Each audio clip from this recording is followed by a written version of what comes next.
Hi, everybody. Welcome and thank you for joining us for this Power Play Tuesday. My name is Zach Wilson. I'm one of the IRA specialists here at Quest Trust Company.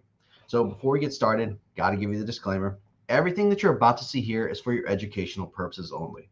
It's important to understand the role that Quest will play when it comes to your retirement investments.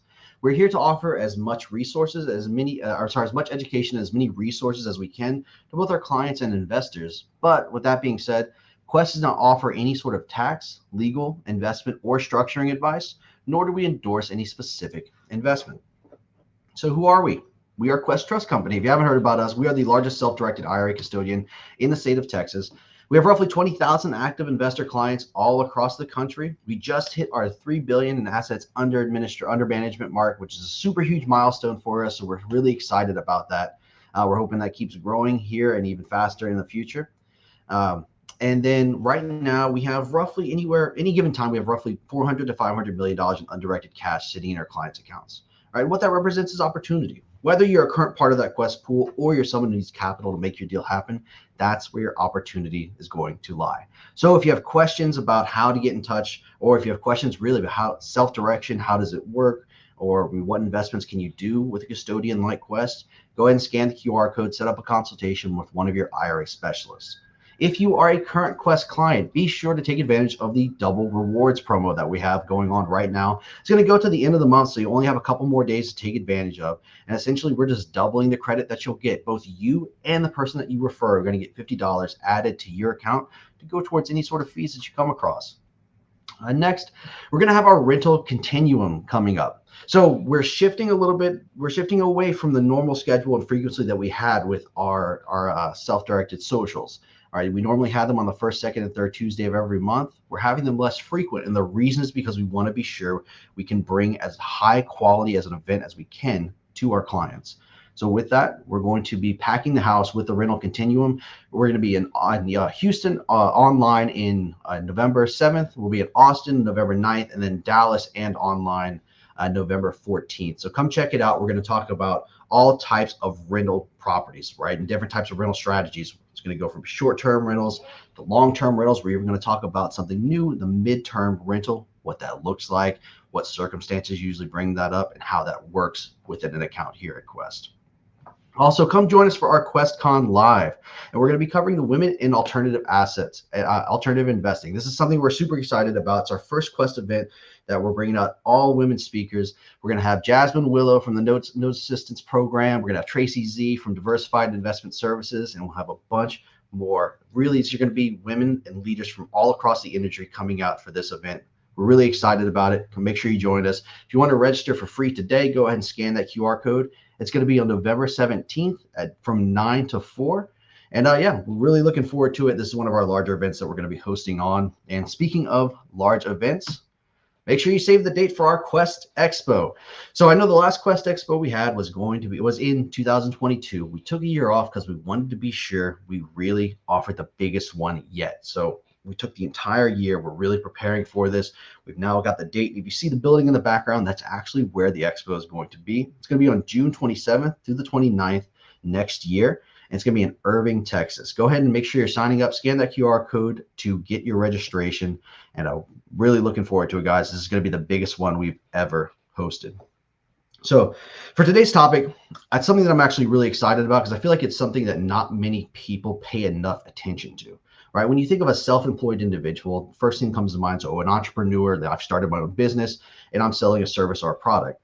That's not all that there is to it, right? You could be a self-employed individual in the sense that you've recently retired and you're now looking to do investments within an LLC, right? And that could be a way that you're self-employed. There are different types of self-employed individuals. And when you come across that situation, you want to be sure you have your retirement still lined up the same way you did when you were working for a W-2 employer. So two of the most common options that we see are going to be the SEP IRA and the solo 401k. So here to talk about which employer plan is better, we have John Hyre. John, you there? I am here. Perfect. So floor is yours. I'll let you take it away. All right, let's see if they can see the slides. Yeah, it looks like they're up. Alrighty, so today's topic is going to be self-directed SEPs versus self-directed 401ks, and which one's better or when is each one better? My name's John Hyre, Hyre. I am a tax attorney. I reside in Puerto Rico. For those of you who understand the Puerto Rican tax breaks, you will know why I reside here. I do a lot with self-directed IRAs. I've represented clients in tax court, thus far successfully, happily. And I do a lot with planning, structuring, etc. So hopefully you don't get audited, and hopefully I don't have to represent you in that capacity, but if need be, I could. I am a one-man band. I decided that it's a lot less stress with employees and so on. So the good news is you deal with me. The bad news, limited bandwidth. With that, we have the inevitable caveats, because what kind of attorney doesn't give them?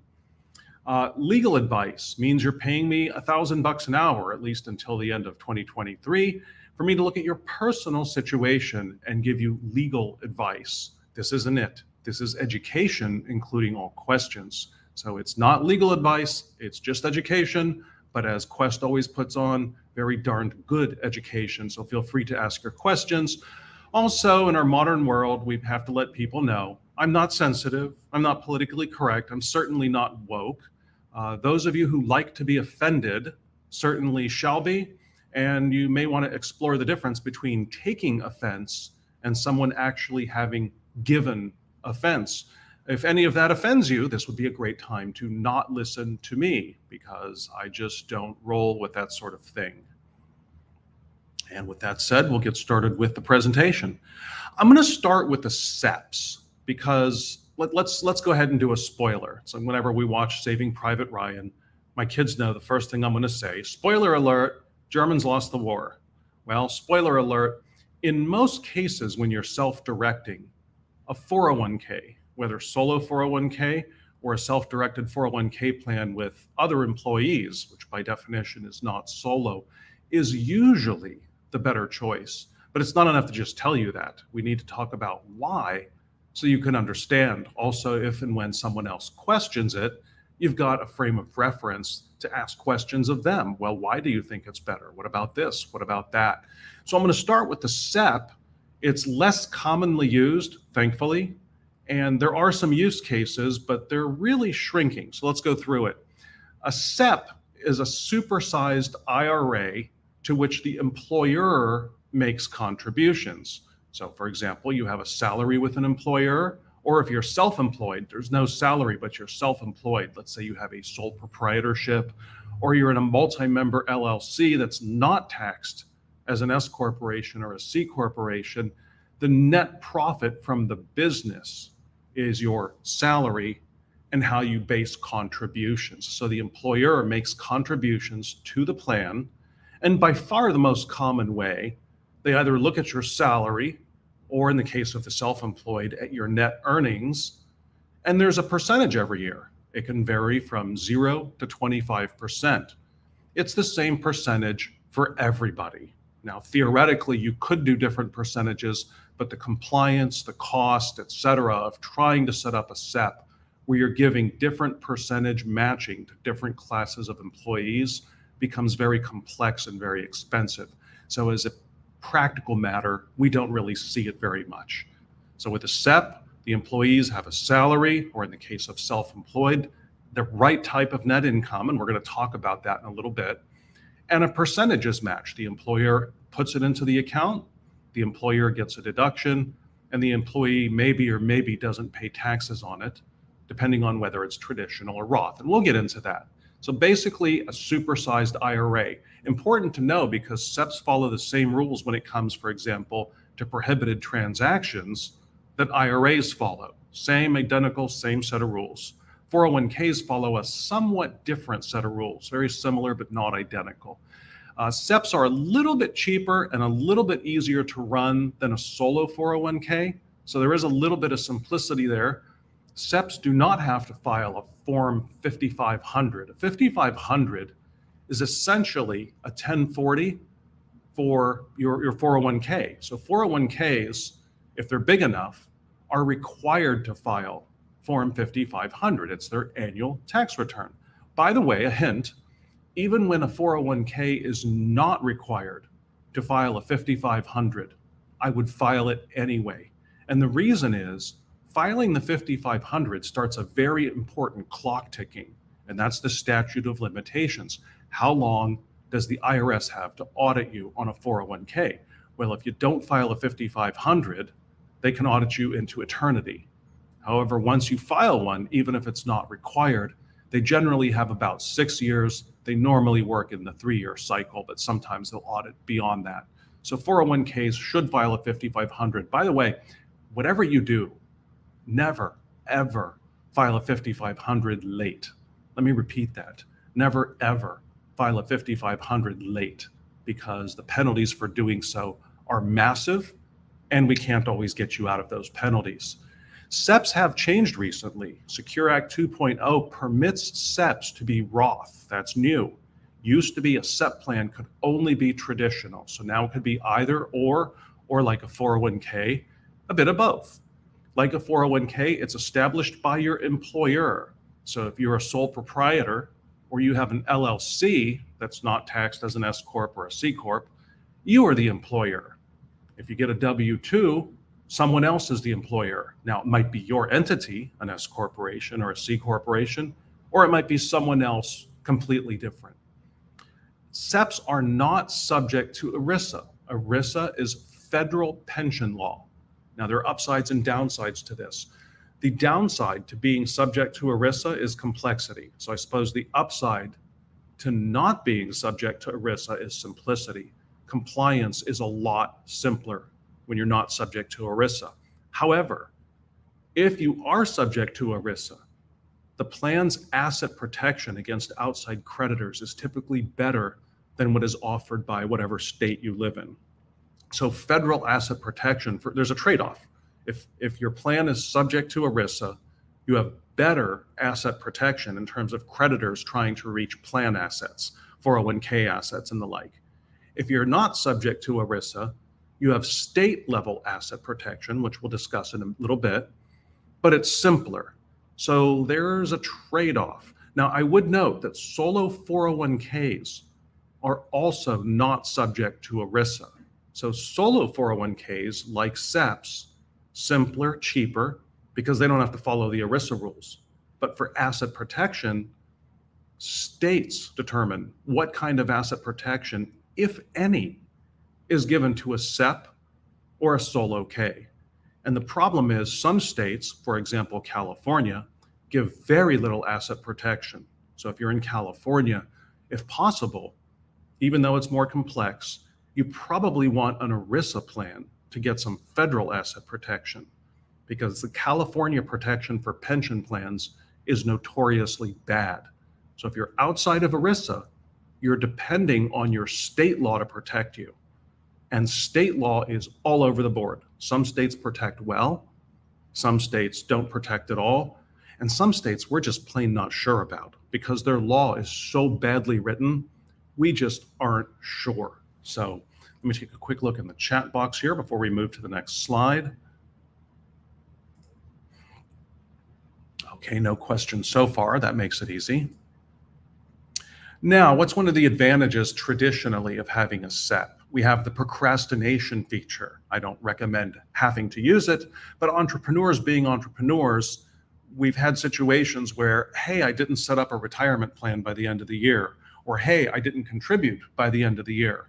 Well, the good news with a SEP is some procrastination is permitted. If you want to make contributions, for example, for 2022, you would have until the extended deadline of the company return. The extended deadline of the company return, assuming that you extended and you did not file the return. So let's say you extend an S corporation return until September 15th of 2023, which has already been past us, but just for the sake of example, you extended it, but you filed in June. Well, once you filed in June, you cut off the time for 2022 to set up a SEP or to make late contributions to a SEP. So one of the advantages traditionally of a SEP is that you have this procrastination feature. Now, recent law does permit some procrastination. And again, we don't recommend you use it, but we understand sometimes that happens. You are allowed to set up solo Ks in the same fashion. You can set up a solo K for 2022 by the extended filing date of the tax return for the business that is sponsoring the plan, as long as you haven't already filed that return. Now, with 401ks, we do run into one complication, that the contributions to the 401k often come out of your salary. So even though you technically have extra time to contribute, if you didn't pay yourself enough salary in 2022, right, you have till the end of 2022, December 31st of 2022, with a few exceptions that are pretty small, to pay yourself a salary. If you're relying on that salary to fund a 401k, the procrastination feature may not help you because it does not allow you to retroactively change your W-2. So the SEP is still a little bit better if you must procrastinate. What are the basic requirements for a SEP? For an employee to participate, they have to be 21 or older. If they performed any service at all for the company, even 10 minutes during 3 of the last 5 years, and they received at least $750 of compensation, usually W-2. If they meet those 3 requirements, you have to let them participate. There's no other way to exclude them. So if they meet those 3 requirements, if you have a SEP, the employees have to be permitted to participate, meaning you're going to match their salary. You're going to make a contribution to their pension plan based on some percentage of the salary. You pick the percent, 0 to 25%. It can change every year, but it's going to be the same for everybody. Watch out for the controlled group rules. I always have to remind people that with all pension plans other than IRAs, if you have employees in one entity, for the most part, you have employees in all the entities. If you own entities, and this is a super simplified test, right? This is a very complicated set of rules. If you own entities directly or indirectly, so if you own it through your spouse, your land trust, your LLC, it's in your dog's name, if you own 50% or more directly or indirectly, the employees of that entity count as employees for you. Because what do we hear investors say? Well, I don't have to give matching to my employees. I'm going to set up a SEP plan in a brand new LLC, because we all know a brand new LLC solves every single problem in life. So I'm going to set up a brand new LLC, and the employees are not in there. So I only have to contribute for myself. I can exclude the employees who are in some other entity. The IRS comes back and says, not so fast. We got something called the controlled group rules. And what they basically say, I'm super simplifying it because we want to get through the presentation in less than 15 days. Basically, it says if you directly or indirectly own 50% or more of an entity and it has employees, if you set up a pension plan in a different entity, you still have to offer those employees the same benefits. You have to offer them the same benefits. So do be aware of that.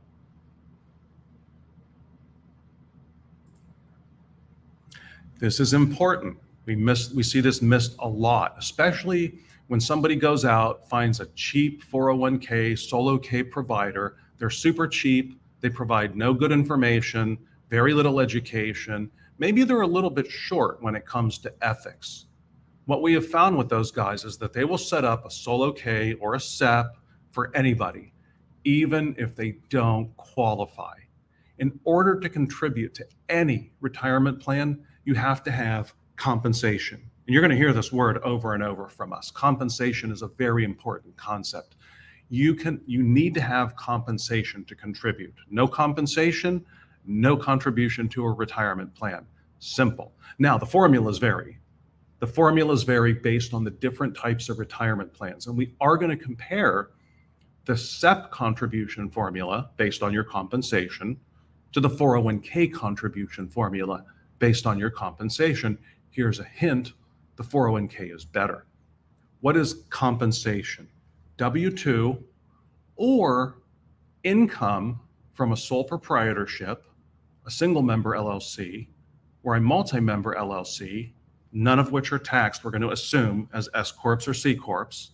So it's income from one of the net income, net profit from one of those entities that pays Social Security tax, and you spent time helping generate that income, and significant time. I'm not talking 10 minutes or something token so that you can get in the door. What the IRS says is you have to pay Social Security tax or self-employment tax on the income, and you have to spend enough time that it materially contributes to the production of the income for that company. So for example, if you invest in a company as a money partner and you look at the K1, you get a K1 at the end of the year. It's kind of like a W-2 for partnerships. And it says, hey, I have income and I'm paying self-employment tax on this income. So yay, I get to contribute to the 401k for that company. Not so fast. If you're a money-only contributor, if you're just a cash person, you don't get to contribute to their company plan. Why? You did not spend enough time such that it materially contributes to the generation of the income. All you did was provide money. In other words, it's money that's subject to Social Security tax or self-employment tax. They're functionally the same thing. And you spent enough time. That's the kind of income that allows you to contribute to a retirement plan. So for example, rental income, most interest income, dividends, royalties, capital gains, none of that qualifies. Even if you have earned income from an entity in which you only put money, that doesn't qualify because you didn't spend the time. Now, what is typically going to be compensation? Almost always it's W-2 or it's pass-through income from an LLC or limited partnership that the company is in the business of providing services or selling inventory, selling a lot of the same thing, whatever it is, over and over. That is compensation. You need compensation. Now, watch out for those of you who have non-corporate entities. You don't have an S Corp, you don't have a C Corp, maybe you don't have any entity, or maybe you have just a regular old LLC, whether it's one person or more than one person. What do you have to watch out for? Well, compensation is your net income. So you can contribute to the extent of net income. If you have a loss for that year, you're not contributing in that entity. If you have very low net income, you're not going to contribute very much. And finally, with a lot of you, you have no idea what your net income is until later. And by the way, I think that's why Congress allowed you to procrastinate. I think they understood that a lot of you don't know what your entity's net income is until the tax returns are done. And that's usually long after the year end. But you really want to have a handle on how much net income you're going to make for any number of reasons, not just tax reasons. So watch out for that. The 2023 contribution limit for SEPs, it's the lesser of 25% of compensation. So what's the maximum amount an employer can put in your SEP? 25% of your compensation, typically a salary, sometimes the other type of pass-through income, with a max of $66,000. Now, SEPs have smaller contribution limits than 401ks if you're 50 years old or older. If you're under 50, the contribution limit for a 401k and for a SEP is the same. Now, there are different ways to contribute in a 401k. We're going to get into that. And frankly, I think they're more favorable. So there are different ways to contribute to a 401k. With a SEP, the only contribution comes from the employer. They decide, do we want to match it all? And if so, how much are we matching for everybody? 0 to 25% changes year by year. That's it. So they just match it. You multiply your compensation by the match percentage. As long as it's not greater than 66 grand, that's how much went into your account for a year with a SEP. If you are 50 or older, there's a concept known as catch-up contributions. In other words, maybe I didn't contribute enough when I was younger, and so I have to catch up. Well, in that case, in a 401k, you are allowed to contribute more if you're 50 years or older. So most SEPs, and now I'm getting a little redundant, but I like to say it once or twice or thrice, that way it tends to stick. Most SEPs contribute the same fixed percentage of compensation to all employees. Now, in theory, you can have a SEP plan that contributes different percentages to different classes of people. As a practical matter, that's very expensive. Most people don't do that. So the employee pays taxes on the contribution if it's a Roth. In other words, the employer decides how much to contribute. The employee decides, will the contribution be traditional, in which case the employer gets a deduction and the employee pays no tax, but now it's a traditional IRA, which means tax will eventually be paid, tax is only deferred. Or does the employee say, no, I'd like it to be a Roth, the employer still gets a deduction, but now the employee has to add the amount of the contribution to their income. Now, what's the upside? It's a Roth, so the money comes out tax-free down the road. Which one's better? Usually depends on what your bracket is, and even more importantly, what's the rate of return inside the account. If the rate of return is very high, 12% or more, let's say, you're almost always better off having a Roth. So the 401k allows you to contribute more, and it allows you to contribute with less compensation. We'll get into that. This contribution I just described for a SEP, where the employer just puts money into the account, otherwise known as employee matching or employer matching, does exist in 401ks. There are 3 ways to contribute to a 401k. This is one of them. I refer to it as cup number 2 out of 3. I view the 401k as a bucket, and there are 3 cups contributions that you can pour into the bucket. So the SEP only has 1 cup. The employer matches. That's it. That's the only way to contribute. But with a 401k, there are other ways to contribute. So I'm just giving you a precursor of what we're about to hit. Now, for whom do SEPs make sense? It's, first of all, the default choice is a 401k. The 401k, and we're going to get into why, is a superior account. SEPs generally make the most sense when you have a small business with just an owner and a spouse. It's run via regular LLC, so not an LLC taxed as an S corporation or C corporation. The total compensation for each spouse, that's important. The total compensation for each spouse, and that includes all W-2s and all compensation that flows through from their businesses, is less than $160,000 a year per person. Why? Because SEPs have one possible advantage over 401ks. These contributions, these matching contributions made by the employer, are deductible both for income tax and self-employment tax purposes. In other words, contributing to a SEP reduces the business's income tax, but it also reduces the self-employment tax, which for some of you is a big deal, and for some of you is not a big deal. So what this slide really says is if self-employment tax is a big deal for you, a SEP might make sense for you if your self-employment tax bracket is really low. In other words, below 160 grand a year. But we have other caveats. The SEP makes the most sense when you get this self-employment tax advantage, when you're okay with contributing only $40,000 per year per spouse, because the limits on a 401k are higher, and there's a low prohibited transaction risk. You see, SEPs are much more vulnerable than 401ks to prohibited transactions. Now, the object is not to have prohibited transactions, but if you do have one, the idea is to make sure it happens in a 401k. Why? If there's a prohibited transaction in a SEP, just like an IRA, the entire account dies, and that's very expensive. If you have a prohibited transaction in a 401k, there's a fine of 15% of the transaction per year is normally what happens. So normally, again, we want to avoid prohibited transactions, but let's say we have one. If you're going to have one, you want it to happen in the 401k. That's normally a lot cheaper. Also, the only time the SEP makes sense over the 401k is when you're not investing in leveraged real estate, meaning you did not borrow to acquire real estate inside the account. And by the way, that's directly, in other words, the account runs out, buys a rental property, and borrows to do so. Or indirectly, if your SEP or your 401k invests, for example, in a syndication that invests in leveraged rentals, it's as if your account did it directly.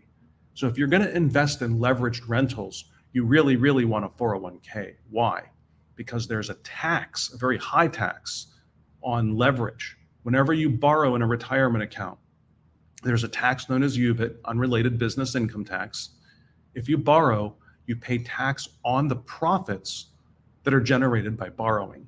Now, 401ks follow the same UBIT rules as all other retirement accounts. There's a myth out there that 401ks do not pay UBIT. That is wrong. There is one important exception for 401ks. 401ks do not pay UBIT if the only thing causing the UBIT, this tax that retirement accounts pay, if the only thing causing the UBIT is borrowing on real estate, if you're borrowing on real estate, subject to some details, because there are always details, it's the tax code, you're better off investing through a 401k, because Congress made a special rule that says, unlike other retirement accounts, if a 401k invests in real estate that is leveraged, it was acquired or improved with debt, you don't pay UBIT.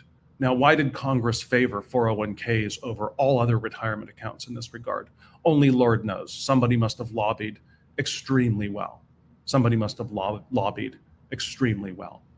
So SEPs, for the most part, are an inferior account compared to 401ks. This slide right here is the use case for SEPs. If everything on this slide applies, maybe a SEP is a better choice for you. Let's get into 401ks. This is an important slide. This slide lays out why are 401ks better, whether it's a solo 401k, a safe harbor plan, a self-directed safe harbor plan, your W-2 401k. This applies to all of them. What are the advantages when doing self-directed investing of a 401k over a SEP, or for that matter, any IRA? I mentioned the first one, and for me, it's the most important one. Prohibited transactions are only taxed at 15% of the transaction, where if you have a prohibited transaction in an IRA or a SEP, I call it the turd in the punch bowl rule. One little turd ruins the whole punch bowl. Here it destroys the entire SEP account. Second, since a lot of you do invest in real estate directly or indirectly through syndications, 401ks, when investing in leveraged real estate, do not pay UBIT for having done so. Now understand, 401ks do pay UBIT in all other instances. We're not going to go through all the UBIT rules, but I want to clarify, because there's, again, this old wives' tale out there that I hear a lot, that 401ks don't pay UBIT. No, they follow the same UBIT rules as an IRA, except for this one super important exception. Asset protection is going to vary state by state for SEPs and solo Ks. Now, if you have a 401k with employees, it is subject to ERISA. It's going to be more expensive to maintain, usually not prohibitively so, but more expensive, but you get way better asset protection, especially if you're in a state like California, where the asset protection provided to any retirement account is really low. Also, God forbid, we don't want to see anybody in bankruptcy court, but if you have to go there, we want you to preserve your retirement account. If you have a prohibited transaction in a SEP, the entire SEP is available to creditors in bankruptcy. If you have a prohibited transaction in a 401k, the 401k still cannot generally be touched by creditors in bankruptcy. So we hope you don't go there, but if you do, the 401k is the superior account. Now, higher contribution limits. Two other advantages of the 401k. If you're 50 or older, you get what's called catch-up contributions. Those are superior, they're in addition to the normal contribution levels that we discussed. So you can contribute more if you're 50 or older in a 401k than you can in a SEP. Furthermore, once you see the formula for contributing, you're going to see that you need less compensation to max out your contribution. Let me repeat that. Here's the general point, then we'll get into the details.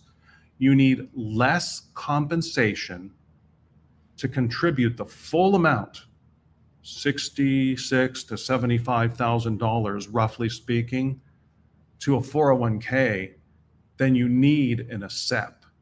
In a SEP, to max it out, you need 66 times 4. What's that come out to? 200 and something, 280,000 some dollars. In a 401k, you can max out the contributions right around $80,000 of compensation.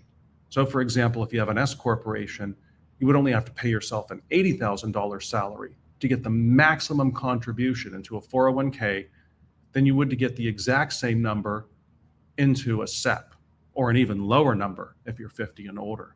So let's walk through some of the details on that. This is an important slide. It's not a fun slide. This is not exciting, but it's important, and you need to understand it. I think the best way to explain 401k contributions is the 401k, view it as a bucket. If you're under 50 for 2023, If you're under 50, you can put up to 66,000 in the bucket. But in a SEP, there's only one way to do it. In a 401k, there are 3 ways to do it. 3 ways to do it. So what are the 3 ways to do it in a 401k? Cup number 1 is what we call the elective deferral, formally, employee contribution, informally. For 2023, that's $22,500. And it comes right out of your salary. It comes right out of your salary. So this is what most accountants think your sole contribution to your 401k is. They don't often realize there are other ways to get money in there and to max it out. So the first cup that we can pour into the bucket is $22,500. And by the way, that's per person. So sometimes you're able to contribute to more than one 401k. I have clients who contribute the max to 3 different 401ks. This cup number 1 is $22,500 per person. Cup number 2 is just like a SEP. This is the employer match. The employer says, listen, everybody with compensation, usually a salary, we're going to match 0 to 25% for everybody. So they cut a check, they fill your account. You need compensation for them to match, but this does not use up compensation. It doesn't use it up. In other words, under cup number 1, once you pull 22,500, let's say your salary is only 18,000. Can you contribute 22,500? No, because the contribution is the lesser of your compensation, here your salary, and it's 18,000. So even though you're allowed to contribute up to 22,500, you don't have enough compensation to do it. So the matching does not use up compensation. The reason you have to keep paying yourself more is in order to have enough compensation to keep contributing. So number 2, we have the employer match, just like we did with the SEP. And then number 3, we have what's called Mega Roth. Now, technically, here's how it works. It's an after-tax contribution. It comes out of your salary or the equivalent if you're self-employed, your income from your LLC, for example. The third one comes out of your salary, and I'm going to keep it to salary to keep it simpler, because the explanation gets convoluted if I start getting into all the possible differences and permutations. Like number 1, on number 3, Mega Roth, the money comes straight out of your salary. That's why it's important enough to have a large enough salary, but it has to go into your Roth. That's why we nickname it Mega Roth. Technically speaking, it's an after-tax contribution that is converted to Roth. This is really important. Rewind, listen to this, go over this slide. These are the 3 ways to contribute to a 401k. And if you look at how it works, I don't need 200-some thousand in compensation to max out my contribution. Instead, all I need is about, if you do the math here, 80 to 90,000. Roughly 80 to 90,000 of compensation, and I can contribute the max to a 401k. To do that in a SEP, where I only get the 25% match, I got to multiply what I want to contribute by 4 times. Just checking the time here to make sure I'm not going over too much. Now, old people get more. These are the catch-up contributions. Old people, 50 or more, older, so I'm an old people now at 53, they get $7,500 more per year that they can contribute. They don't get this in a SEP. They only get it in a 401k. So what it does, the catch-up contribution increases cup number 1, your elective deferral, the amount you're allowed to take out of your salary and jam into the 401k, whether it's traditional or Roth. That number is increased, as is your total number. The young people only get to put 66 grand per account. Old people get to put 73,500. So take a look here. Cup number 1 for old people, 30,000 instead of 22,500. The bucket is 73,500 instead of 66,000. That's because of the Secure Act 2.0. Let me take a brief pause. I have a guest who is ringing my phone off the hook, and he picked the perfect time to do it. Sorry for the interruption. We'll be almost done.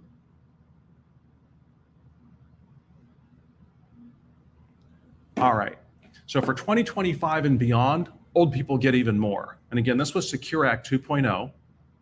If you're 60, 61, 62, or 63 for years 2025 and after, if you are in those years, then you get an extra catch-up contribution. And here's the formula. The total catch-up contribution is $10,000 or 150% of the then existing normal contribution, whichever is greater. Well, if you do the math, the present catch-up contribution is $7,500.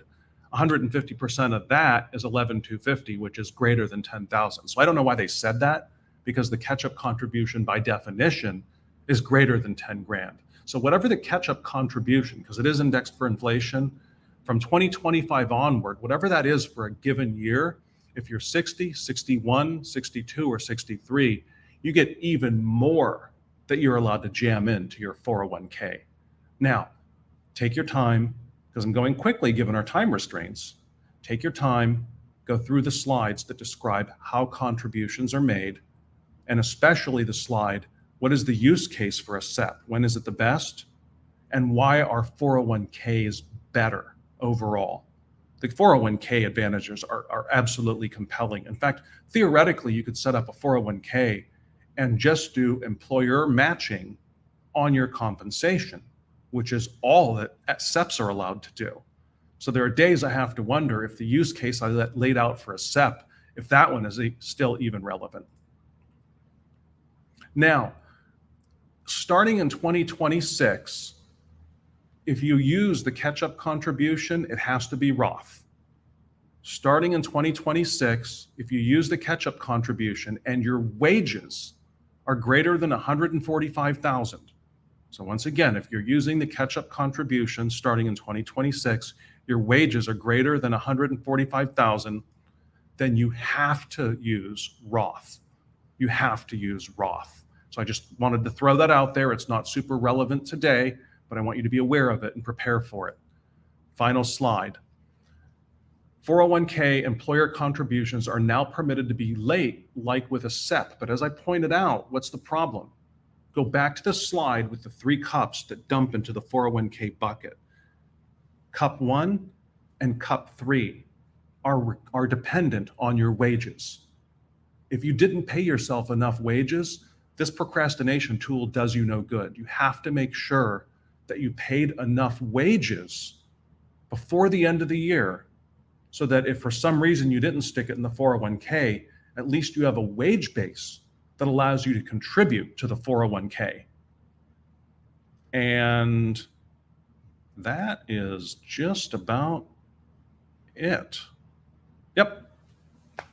So overall, 401k is superior to the SEP, and that one slide really lays it out for self-directed retirement account investing, subject to the one exception I gave you up front. Let me talk to this guy. He's driving me nuts. He's calling me like crazy. Derek, are you there?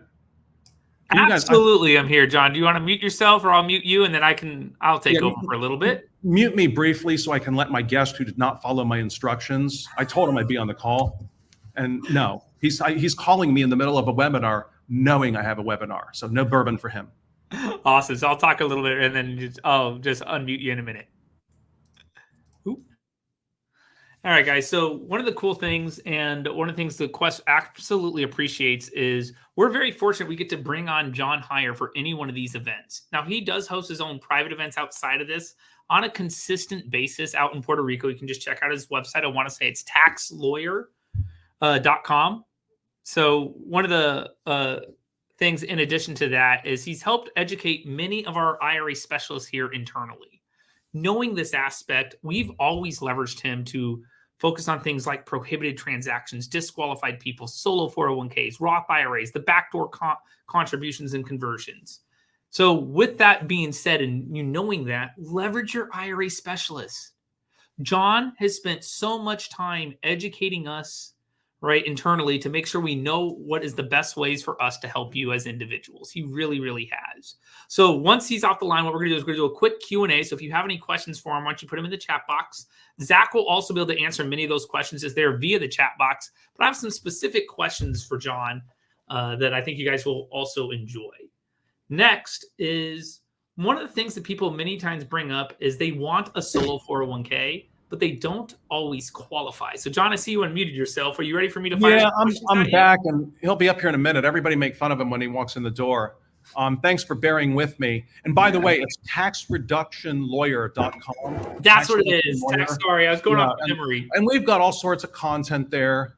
You know, how to get a hold of me. I do a lot of content, and there's Derek, have you been seeing my 1-minute clips that I started doing a few weeks ago? I have, actually. Those are nice. So is Tina doing them for you, or who's doing them for you? No, we got a separate outfit doing it. It's kind of like what they do.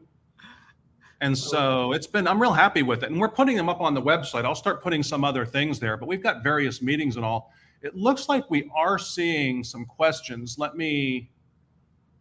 Let's see, I have a self-directed IRA. I'm looking to invest in a syndicated leveraged real estate investment. I have net income that would allow me to set up a solo. It sounds like I should roll the self-directed IRA.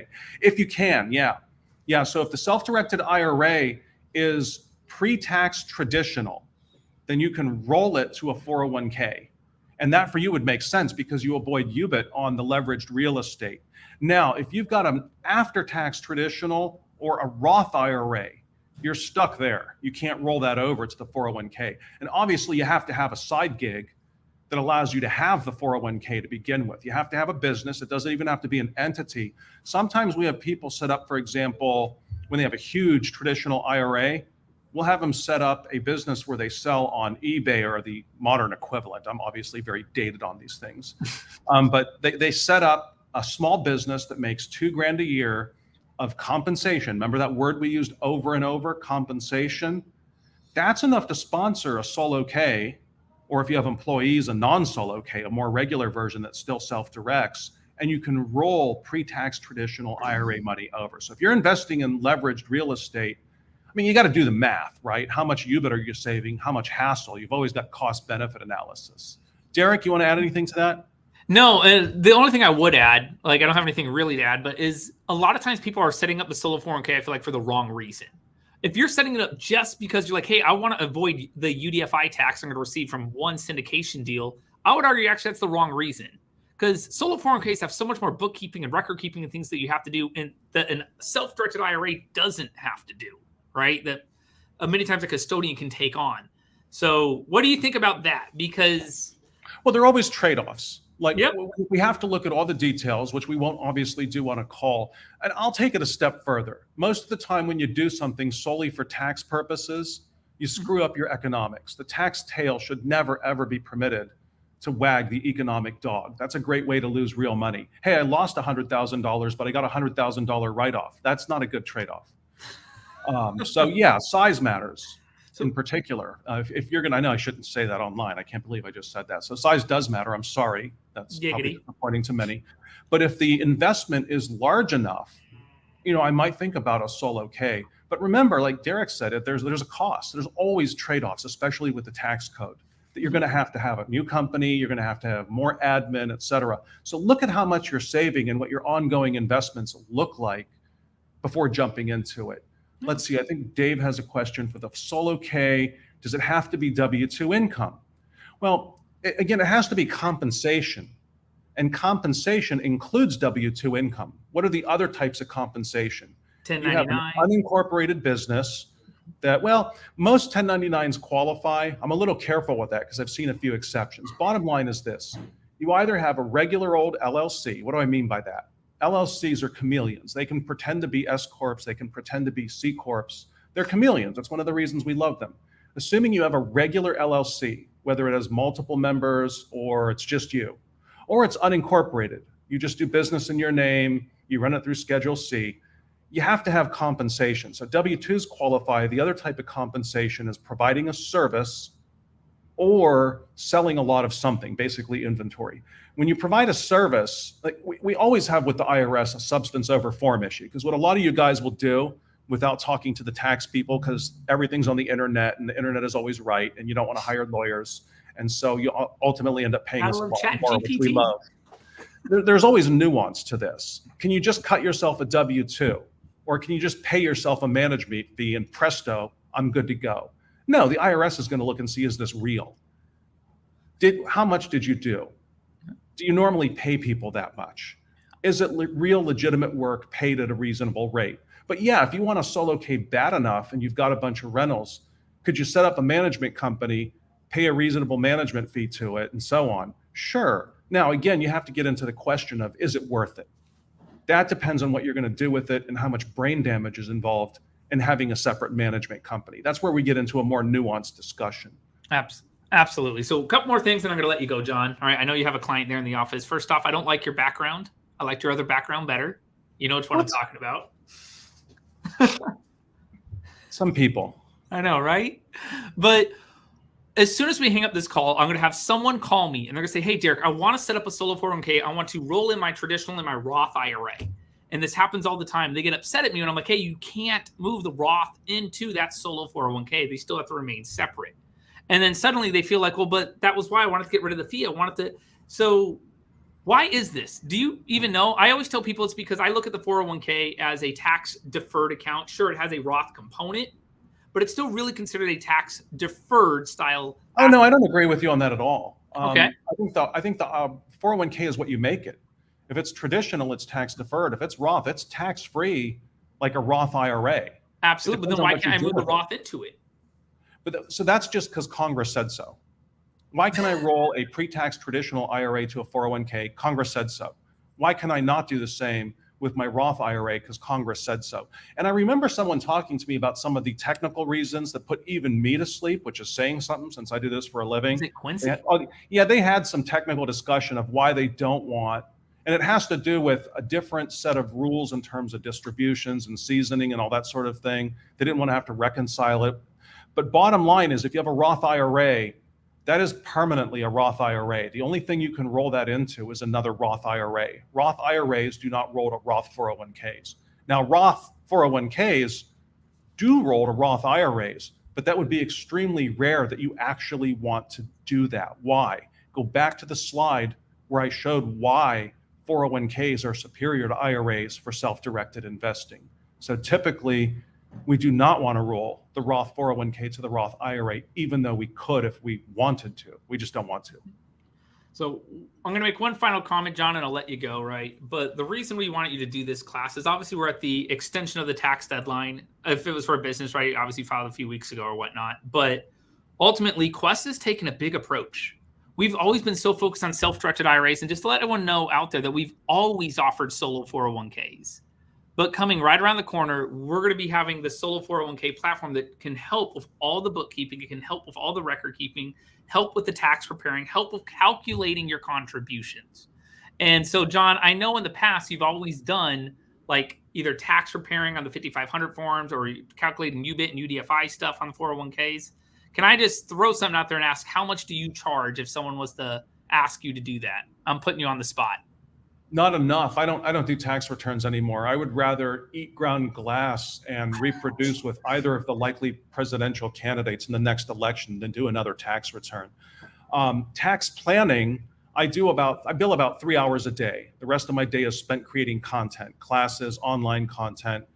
I bill for planning. So if you call with I get a lot of IRA questions of, for example, can Uncle Bob and I joint venture, except I'm using IRA money, et cetera, et cetera, et cetera. The questions are almost invariably, can I do the following with my IRA? And by the way, my inclination, right, accountants, which I am one, will say no unless it's clearly permitted 57 times in black and white. That's just how they are, with few exceptions. I'm generalizing, of course. Lawyers in general will do it unless it's very explicitly banned. Like if it's not clear that it was banned, they're going to do it. And that's more my mentality. I try to get you to the right answer if I can. Now, something to think about, and then I will go away. I do twice a month webinars. The first webinar of the month is a specific topic, often self-directed IRA, 401k oriented, not always, pretty real estate heavy as well. The second one of the month, I just answer question after question after question. It's $100 a month. And I do that because it's more efficient for me and I can only bill so many hours. So that's for the people who don't really want to pay $1,000 an hour, but they understand they're getting education instead of legal advice. Big difference. So if you're interested in what we put out, what was my website again, Derek? IRA tax deduction. So Reduction. taxreductionlawyer.com. Taxreductionlawyer.com. Tax reduction. IRA lawyer points right to it. So if you remember IRAlawyer.com, it also That's points what I'm to always it. IRAlawyer.com. And that was because that's how I met you, like years and years ago. So guys, I would normally go on in overtime in the Q&A, but I do have a guest and there's drinking involved. And so one must do what one must do. John, I'll see you next time. We're out there in Puerto Rico. Everyone, thanks for having them. I'll see you later, John. Guys, I'm going to keep talking and just try to help to answer some of your questions that are on here. So with that being said, there was a ton of questions that came out. You know, can a Roth TSP roll into a Roth 401k? Absolutely it can. So if you have a TSP or ex-military, we can take that Roth TSP and we can move it over to either a Roth IRA or a Roth solo 401k very easily. You fill out your TSP 99 form, unless you still have your CAT card. If you still have your CAT card, go to your S1 department and they can help you out there. Let's see. I saw a couple other ones on here, guys. I'm going to try to fly through them. See, as a sole proprietor, Section C filer, I didn't pay myself W-2 wages in 2022 and filed 941-22. How can I show wages now for 2023 to the solo 401k wages deferral? In this type of setting, Quest won't be able to answer this, nor would John, without actually paying a fee. It's always best to check with a CPA on this question because a lot of factors you're not considering could actually be taken into play in this, such as the type of business, right? A, B, the state you're filing in, sometimes even the county you're filing in. So I won't be able to answer that one on this type of platform, and nor would John. John would tell you the same thing. So guys, remember, please email us your questions. Let us help you get that solo 401k established today. Let us help you get that self-directed IRA established today. You can still make contributions to some of those accounts for the previous year, such as the SEP IRA, right? And you might qualify for that tax deduction. So if you do have any questions, please reach out to us. You know, we're here to help out. We really, really are. I hope you did enjoy this. We hope to have John Hyre back on here soon. And we'll see you in our next webinar this coming Saturday at our Self-Directed Saturday event. Thanks, everybody.